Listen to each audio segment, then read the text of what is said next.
All India मजलिस इत्तेहादुल मुस्लिमीन से piece party के सरबराह doctor Ayub ने इत्तेहाद का ऐलान किया है। हमारे साथ ख़ास बातचीत करने के लिए डॉक्टर अयूब साहब हैं। सर, आज जो इत्तेहाद का ऐलान हुआ असदुद्दीन ओवैसी के साथ, क्या बात हुई और किस तरीके से अब आगे के मरहले तय किए जाएंगे और उसमें इंतखाबी मैदान में आप रहेंगे? देखिए, हम सभी का पहले से अलायंस है सामाजिक परिवर्तन संयुक्त मोर्चा, और जिसमें बहुत सारी पार्टियां शामिल हैं। और भागीदारी मोर्चा, सामाजिक परिवर्तन भागीदारी मोर्चा, जिसमें ओवैसी साहब और बाबुल सिंह कुशवाहा और बहुत सारी पार्टियां उसमें भी शामिल हैं। मैं शुरू से प्रयास में रहा, कोशिश में रहा कि जो पिछड़े समाज के और दलित समाज के, उपेक्षित समाज के जितनी पार्टियां हैं, मुस्लिम समाज के जो उपेक्षित पार्टियां हैं, जिसको हिस्सेदारी नहीं अपने समाज को दिला पा रहे हैं, और जितनी पार्टियां सरकार में आई हैं उन्होंने किसी के साथ इंसाफ नहीं किया है, तो ये सब मिल कर के चुनाव लड़ें। और इसी प्रयास में हम सभी ने भाई चंद्रशेखर आज़ाद जी के साथ मिल कर के एक संयुक्त मोर्चा बनाने की प्रयास किया था। अब चूंकि और वोटों का बिखराव न हो, तो हमारी कोशिश थी कि AIMIM और जन अधिकार पार्टी भी इसमें शामिल हो, और हम एक दूसरे को विरोधी होने के बावजूद हम एक दूसरे को जहां हम लोग मजबूत हैं वहाँ हम जिताने की कोशिश करें। अब फैसला ये लिया गया है कि जहां संयुक्त मोर्चा के प्रत्याशी नहीं होंगे, वहाँ पीस पार्टी, जन अधिकार पार्टी के और AIMIM के प्रत्याशी जो होंगे वो उन्हें समर्थन करेगी। और जहां जन अधिकार पार्टी और MIM के प्रत्याशी नहीं होंगे, वहाँ वो जन अधिकार पार्टी और AIMIM वो पीस पार्टी को समर्थन करेगी। डॉक्टर साहब, उत्तर प्रदेश में आप ज़मीन से जुड़े रहे और एक लंबे समय से आप काम कर रहे हैं, आवाम के बीच में रह रहे हैं। आपके बहुत सारे पॉलिसी हैं, मंसूबे हैं।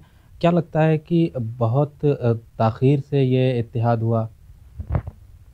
देखिए, मैं मानता हूँ कि ये वक्त हर एक चीज़ का मुअय्यन होता है, और जब भी इत्तेहाद हो जाए मुझे लगता है कि वो बेहतर है।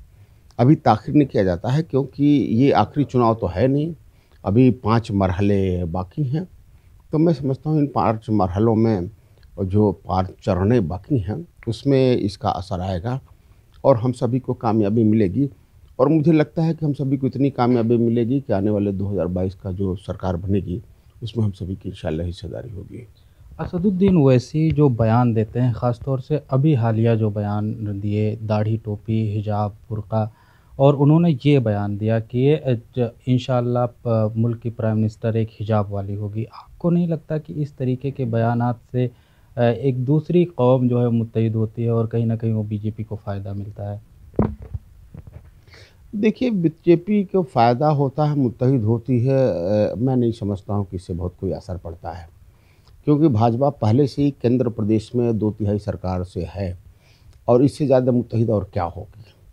मैं समझता हूँ कि उन्होंने जो झूठे वादे आवाम से किया है, जनता से किया है, और जिस तरीके की जनता उनकी नीतियों से परेशान है, सिर्फ मुसलमान ही नहीं बल्कि सभी लोग परेशान हैं।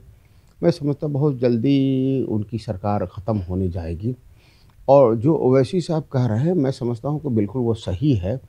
अगर इस प्रदेश का मुख्यमंत्री भगवा पहन सकता है और उसी तरीके से व्यवहार कर सकता है, तो मैं समझता हूँ कि सिर्फ उसी को नहीं बल्कि मुसलमानों को भी अपने मज़हब के हिसाब से रहने, पढ़ने, लिखने, पहनने, ओढ़ने, खाने पीने की स्वतंत्रता है, जो हमारे कॉन्स्टिट्यूशन ने आइन दे रखी है।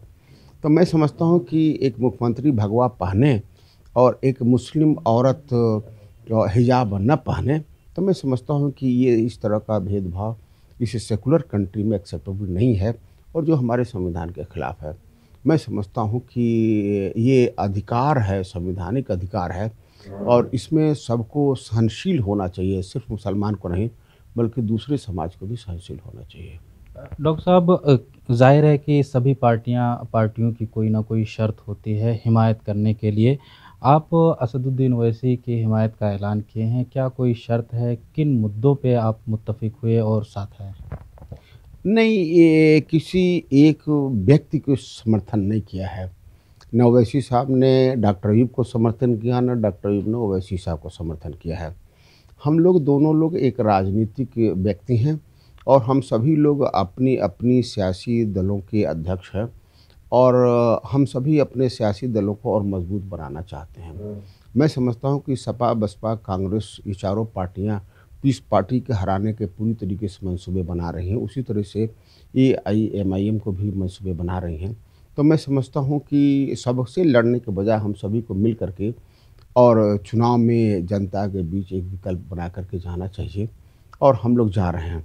इसमें राष्ट्रीय उलमा काउंसिल भी हम लोग के साथ है, इसमें नागरिक एकता पार्टी भी हम लोग के साथ है, इसमें भाई चंद्रशेखर आज़ाद भी संयुक्त मोर्चा में हैं, मगर उन लोगों का भागीदारी मोर्चा से कोई अभी समझौता नहीं है।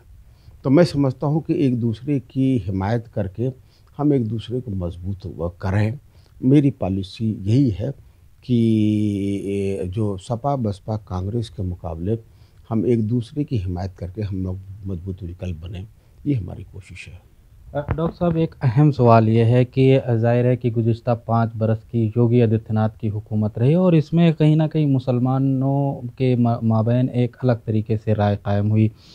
ख़ास तौर से जो मुस्लिम रहनुमा थे वो कहीं न कहीं उनको गुंडागर्दी या भूमाफिया या इस तरीके के इल्ज़ामात आयद हुए। आपको भी जेल की क़ैदोबंद की मशक्क़तें झेलनी पड़ी। क्या लगता है कि 5 साल में एक ख़ास तबके को टारगेट किया गया है या उनके रहनुमाओं को टारगेट किया गया है जो मुसलमानों की हुकूक की बात करते थे? मैं ये समझता हूँ कि ये बात बिल्कुल सही नहीं है। अगर आंकड़ा देखेंगे आप तो समाजवादी पार्टी की 5 साल की सरकार में जितने मुसलमानों की मौतें हुई हैं फ़िरका परस्ती वारदात में, उसके 1/100 भी नहीं हुई है भाजपा की सरकार में। क्योंकि सिर्फ़ मुज़फ़्फ़रनगर का अगर दंगा देख लें आप 2013 का, तो उसमें जितने मुसलमान की मौतें हुई हैं, जितने लोग बेघर हुए, जितने लोग जेल गए, मैं समझता हूँ कि उसका 1/10 भी पूरे 5 साल में नहीं हुआ है। मैं समझता हूँ कि भाजपा तो खुल कर के मुसलमानों का विरोध करती है, वो हिंदू भाइयों को इकट्ठा करने के लिए कि हम मुस्लिम विरोधी हैं। मगर सपा, बसपा, कांग्रेस ये सभी पार्टियाँ ये कहती तो नहीं हैं, मगर करती हैं नुकसान मुसलमानों को उनसे ज़्यादा। तो मैं समझता हूँ कि मुसलमानों की ये बात तो आज नहीं तो कल इंशाअल्लाह समझ में आएगा। अब मैं समझता हूँ कि मजबूत विकल्प मिलेगा। उत्तर प्रदेश के हवाले से जिस तरीके से 2017 के असेंबली इंतखाबात में देखा गया कि मुसलमानों का वोट इर्रिलेवेंट हो गया। हालाँकि उससे पहले 2012 या 2007 के असेंबली इंतखाबात में मुसलमान का वोट फ़ैसला कुन होता था, जिस तरफ वो जाते थे उनकी हुकूमत साज़ी का मौका मिलता था उनको। क्या लगता है 2022 चूँकि अहम असेंबली इंतखाबात है 2024 के लिए भी, इस इलेक्शन में क्या मुसलमानों की वो अहमियत होगी जो 2012 में थी या 2017 की राह पर चले जाएँगे? देखिए, मैं समझता हूँ कि मेरे समझ से बिल्कुल मुसलमानों के वोटों की अहमियत कभी नहीं रही है। क्योंकि वो वोट जो उनके हक और अधिकार को दिला सके, उनकी हिफाज़त कर सके, वो वोट जिन्हें एक बेहतरीन ज़िंदगी दे सके, मैं समझता हूँ तब माना जाएगा कि उसका वोट कामयाब हुआ। और वोट दे करके दूसरे को मजबूत करना, किसी को हराना जिताना, मैं समझता हूँ कि सरासर ये नासमझी है और मुसलमान अभी तक इसको करता आ रहा है। मैं समझता हूँ कि उसी के नतीजे में आज ये हालात हो गया होता। अगर मुसलमान अपनी क़यादत में उतना वोट दिया होता, तो मैं समझता हूँ कि इस मुल्क का जो सियासत है वो अलग होता और मुसलमानों का वक़ार और तरक्की कहीं और हो गई होती है। डॉक्टर साहब, आप चूँकि उत्तर प्रदेश में बहुत दिनों से काम कर रहे हैं, ज़मीन से जुड़े हुए हैं। आप हमेशा सभी समाज की बात किए, लेकिन असदुद्दीन ओवैसी की तकरीर ज़्यादातर मुस्लिम या दलित पर मरकूज़ होती है। आपको नहीं लगता है कि उत्तर प्रदेश या भारत में सभी समाज को साथ में लेकर चलना चाहिए? आप उनके साथ गए हैं, तो क्या ये चीज़ें फिर से लाइन पे आएँगी या फिर वैसे ही रहेंगे जो इल्ज़ाम लगते रहते हैं कि असदुद्दीन ओवैसी फ़िरका परस्ती की ताकत को बढ़ावा देते हैं? देखिए, एक बात बिल्कुल साफ़ है कि वैसी साहब की परवरिश एक ऐसे माहौल से हुई है जहाँ तो उनकी बातें सूट करती हैं, और हमारी परवरिश एक ऐसे माहौल में होती है जहाँ हिंदू मुसलमानों में भाईचारगी है, जहाँ दलित पिछड़ा मुसलमान सब मिल कर के रहते हैं, एक भाई भाई के तरीके से रहते हैं। तो मैं समझता हूँ कि ये परवरिश का और परवरिश से विचारधारा बनी है, सोच बनी है और नज़रिया बना है। मेरी समझ से कि इस मुल्क में जब तक सभी लोगों को साथ लेकर न चला जाए, तब तक कामयाबी मिलना मुश्किल है, और पीस पार्टी इसकी हिमायती है। मगर ये ज़रूरी है कि जिस समाज से आप हो, उसकी हिमायत शर्त है। अगर उसकी हिमायत नहीं होती, तो मैं नहीं समझता कि कोई समाज और आपके साथ जुड़ सकता है, चाहे आप किसी के लिए काम करें। सर, ये भी है कि हुकूमत साज़ी के लिए अगर हंग असम्बली या इस तरीके की अगर सिचुएशन बनती है, पीस पार्टी और असदुद्दीन ओवैसी की पार्टी के इत्तेहाद या हिमायत को बड़े तौर से देखा जा रहा है। क्या सिचुएशन हुई, क्या रास्ता इख्तियार करेंगे उस सूरत हाल में, और किस तरीके से किसको समर्थन कर सकते हैं? देखिए, मुसलमान अभी ये भाजपा को हराने के नाम पर, सेकुलर के नाम पर लोगों को वोट देता रहा है, मगर वो उसके साथ उसका कोई रिटर्न नहीं था, वो उसको मिल नहीं रहा था, और न ही उसकी कोई शर्त रही है। इसलिए उसकी वोट लेके सरकारें सपा, बसपा, कांग्रेस बनाती रही हैं और मुसलमानों पर ही जुल्म करती रही हैं। हम सभी का ये मानना है कि हम सभी अगर विधानसभा के अंदर एक मजबूत स्थिति में पहुँचे, तो हम शर्तों पर उन दलों से हिमायत करेंगे जिनको मुसलमान पसंद करता है। हम भाजपा को तो कभी किसी कीमत पर नहीं कर सकते, विपक्ष में रहना पसंद करेंगे, मगर कोशिश करेंगे कि जो अपने को सेकुलर कहते हैं उनकी सरकार बने, मगर हमारी हिस्सेदारी हो, अगर मुसलमानों की भी हिस्सेदारी हो, पिछड़े समाज और दलित समाज की भी बराबर की हिस्सेदारी हो। अब मैं समझता हूँ कि अभी तक उनकी हिस्सेदारी नहीं मिल पाई है। हम कोशिश करेंगे और पूरी तरीके से कोशिश करेंगे कि उनकी भी हिस्सेदारी आने वाले सरकार चलाने में मिले। सर, 2 मरहले की पोलिंग हुई है और उसमें जो प्रचार और इश्तिहारी मुहिम रहनुमाओं के ज़रिए सभी पार्टियां, वो कहीं न कहीं मुस्लिमों के इर्द-गिर्द घूमती रहीं, कहीं पोलराइज़ेशन और ग़ज़वे हिंद वो इस तरीके की बात आती रहीं। क्या लगता है कि जो 2 मरहले की पोलिंग हुई है, उसमें मुसलमान ख़ास तौर से दूसरे मरहले में अक्सरियती इलाकों में हुई है। मुसलमान को फिर से उस तरीके से टारगेट किया गया है कि उसकी वोट लिया जाए और उसके मुद्दे को भुला दिया जाए। देखिए, ये तो हमेशा से रहा है, तो 1952 से होता रहा है कि मुसलमान को याद सिर्फ इंतखाब के दौरान ही लिया गया है। मगर जब इंतखाब हो गया है तो उसको पसे पुस्त डाल दिया गया है, उसको मार्जिनलाइज कर दिया गया है। ये 1920 से अभी तक होता आ रहा है। मैं समझता हूँ कि मुसलमानों का नाम लेकर के अगर भाजपा एक तरफ अपने वोटों को सहेजने का काम करती है, तो सेकुलर कहे जाने वाली पार्टियां मुसलमानों का नाम लेकर के मुसलमानों को वोट लेने की कोशिश करती हैं। मैं समझता हूँ जितना भाजपा मुसलमानों के लिए नुकसानदेह है, उतना ही उससे ज़्यादा ही सेकुलर पार्टियां मुसलमानों के लिए नुकसानदेह हैं। क्योंकि भाजपा तो जो कहती है उसमें थोड़ा करती है, मगर ये सेकुलर पार्टियां कहती तो हैं मुसलमानों के हक़ में बात करती हैं, मगर सबसे ज़्यादा नुकसान ये सेकुलर पार्टियां मुसलमानों के लिए करती हैं।